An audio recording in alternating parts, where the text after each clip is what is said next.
বলছেন যে ওকে আপনি যেই বক্তব্য দিচ্ছেন এই বক্তব্য কিন্তু আগে আওয়ামী লীগের অনেক নেতাদের কাছ থেকে তা আপনারা সেই জায়গায় একটা নিশ্চিত বিজয়ের কথা মানে সামনে নিয়ে আসছেন। এক্স্যাক্টলি বলবেন যে আপনার অ্যাজাম্পশন কি, কত সিট হইতে পারে?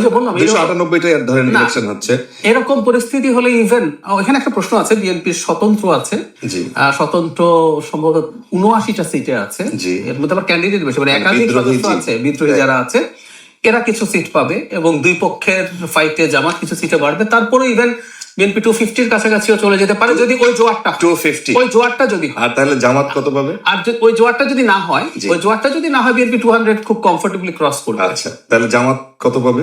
যদি ওই জোয়ার, যেটা কথা বললাম যে জেতার দলের এমপি কে নির্বাচিত করো, সেটা যদি হয় খুব লিবারেলি, আমি যদি চিন্তা করি জামাত এনসিপি জোট 50 পর্যন্ত যেতেও পারে।